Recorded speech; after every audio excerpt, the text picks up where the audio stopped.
4, action.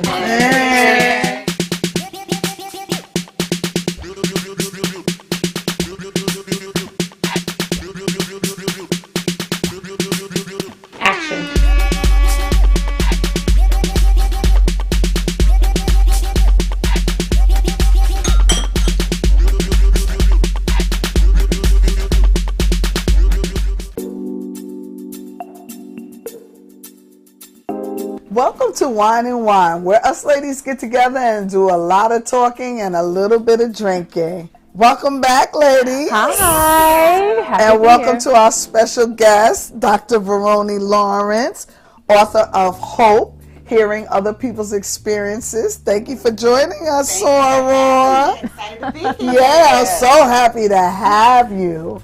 Now, on a serious note, over 17 million women have reported a sexual assault since 1998, and the hashtag MeToo movement is breaking the silence for women. The movement has become more mainstream in entertainment and media, but it seems that women in all workplaces are speaking up. And now the movement has encouraged millions to speak up against sexual violence and harassment and is deemed the catalyst for change. However, although women are being empowered, some are feeling like this movement is just an excuse to claim fame. What do you feel about the movement? Well, that was deep. It is deep.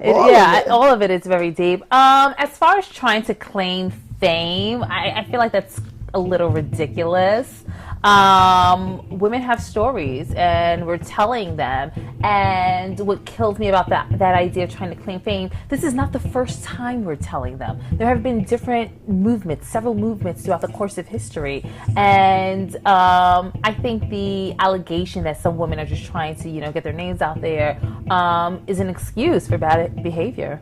And also, who would want to get their name out there in this kind of way? Does anyone really want to be famous for claiming rape? I don't think that people are really using such a serious thing. I think we're finally feeling like it's okay to speak out. It's like that sisterhood feeling, if you speak, that makes me feel like maybe it's okay for me to speak.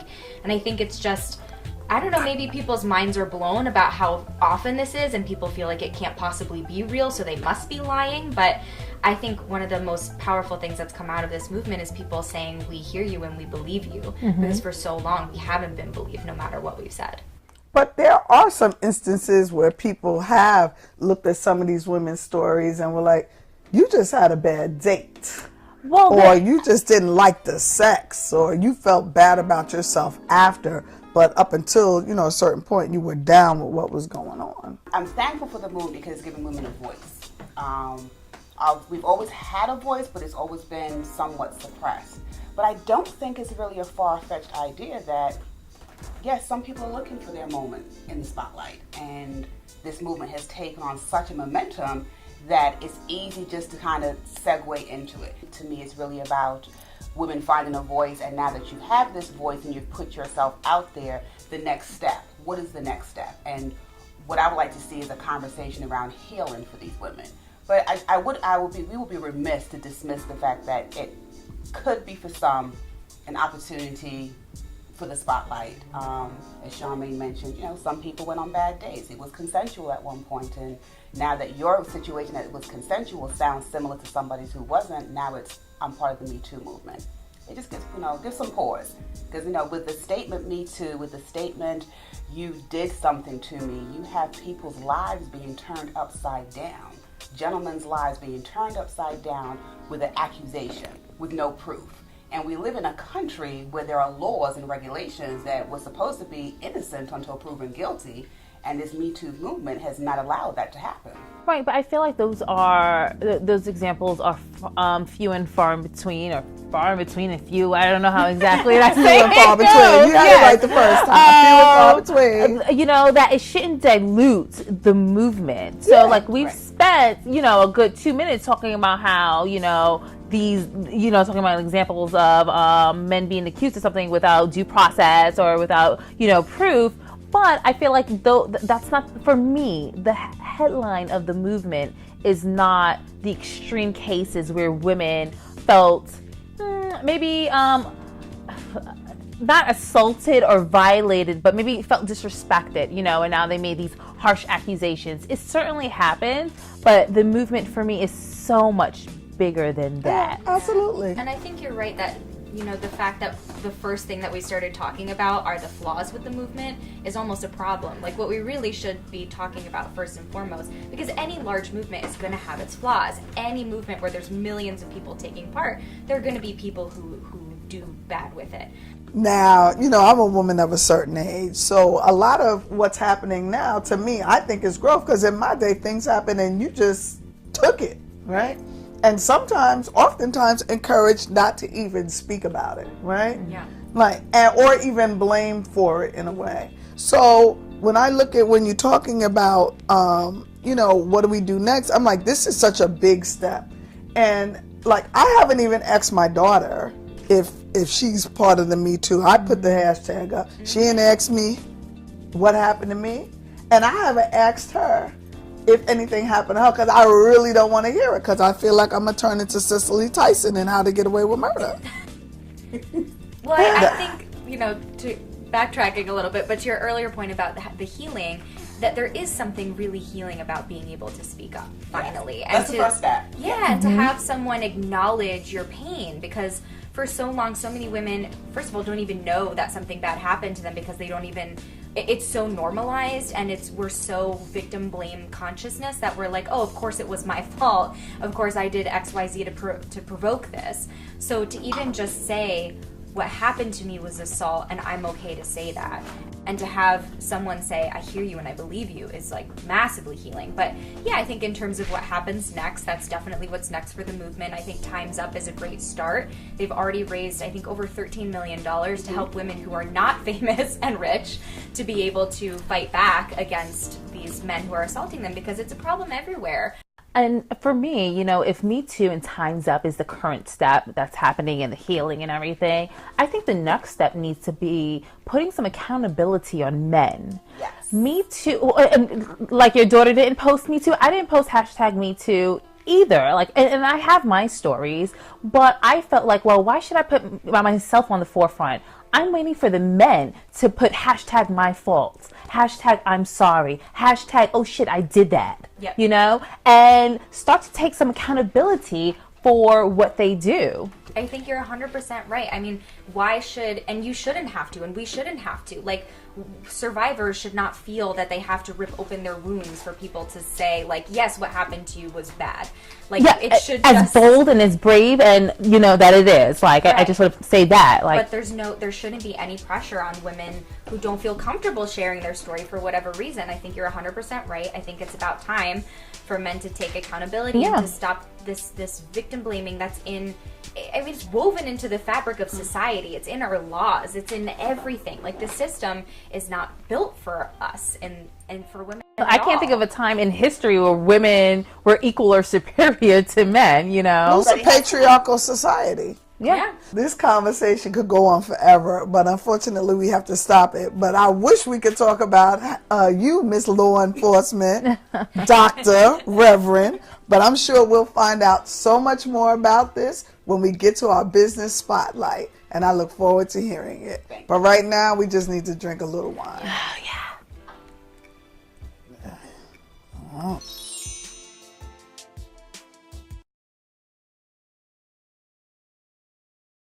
Brave. It's the best word to describe women who've pulled back the curtain on their personal stories about sex assault.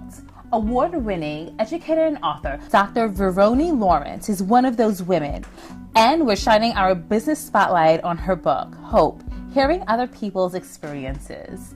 So great to have you here with us today. Thank you for having me. Thank you. It was wonderful, and we really dove into a really deep conversation about sex assault. And we're going to talk about those other women in just a minute who are in your book. But first, I want to hear about your story. What led you to write this? Pain, purpose, empowerment, freedom. Okay.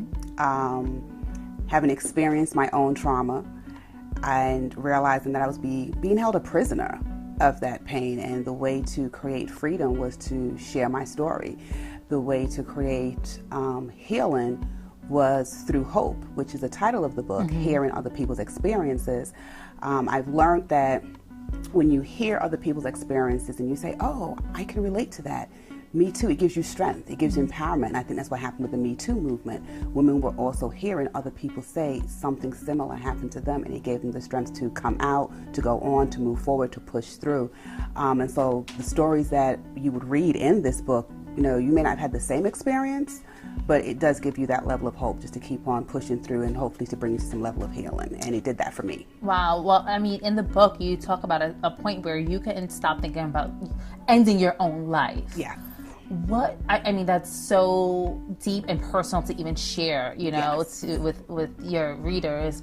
What was the pivotal moment that changed that for you? Oh, wow. I would really just say my faith. It really was my faith. And really starting to believe in me the way other people believed in me. There's a phrase that my mother used to use, you believe in God for everybody else, but you're doubting him for yourself. And so I just really had to, really believe that there was a plan and a purpose, for my life. And that's what helped me to hold on. So I have to ask, because we spoke about this earlier, what's next for the Me Too movement? What's next? What do you hope is next for it? And then what's next for you? What I hope is next for the Me Too movement, and we briefly touched on this in our group dialogue, is the next step of healing. And so it's really the same thing for the book. Also, the H.O.P.E is going to be the H.O.P.E book is going to become a book series. Oh. And so I'm currently working on the next 2 installments, which hopefully will be out about spring of 2019. We are looking forward to the next chapter of your life, and I hope women find closure in your work. Thank you so much. Thank you. Today we are drinking DNA, which is a South African wine, and this would pair deliciously with comfort food. It's got notes of berry fruit, and it's also rounded out with some layers of coffee and chocolate. This would be delicious with a rack of lamb, maybe a beef stew, or a hearty pasta dish. You can pick this up from Liquor and Wine Warehouse, and the address is going to be below. Enjoy!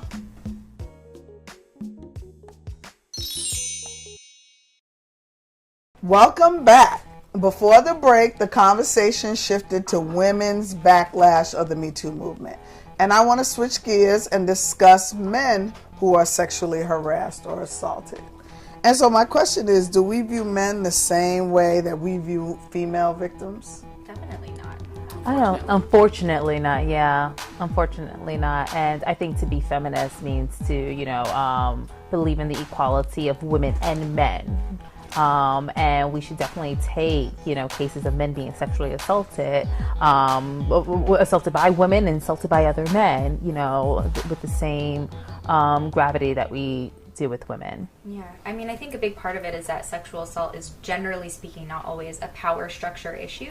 And so because we live in a patriarchal society, men tend to be in power, so they tend to have that power, be able to wield it over women, but they can wield it over men as well. And that's not to say that women don't assault, they certainly do. And I was just going to say that. It's very difficult to be a male victim, I think, because there's a stigma around even coming out, because a lot of men don't even know they were assaulted because they feel like, oh, I'm a man, I had sex, and I'm supposed to want sex all the time, right? So how could I possibly be assaulted? So I think it's very difficult to even come to terms with being a male victim of assault. But what about women that assault women? That hasn't become an issue. Right. No, Yeah, it certainly is an issue.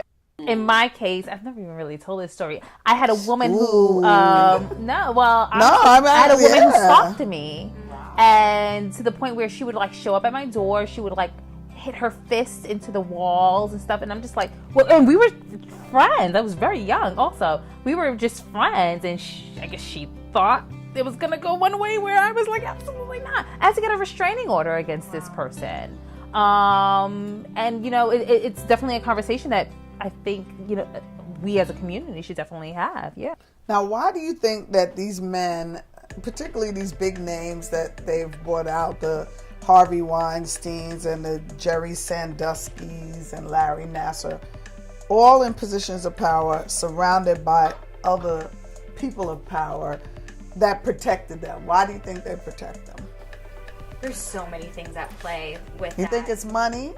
Money's definitely part of it. Reputation is definitely part of it. And politics is part absolutely. of it. Relationship between those men, usually when you have a group of powerful men, they're all connected. Yeah. And so it's like a deck of cards. If you pull one card out of the deck itself ends up falling. So it's like, we gotta protect you, Right? Because if you get pulled out, It'll then tumble.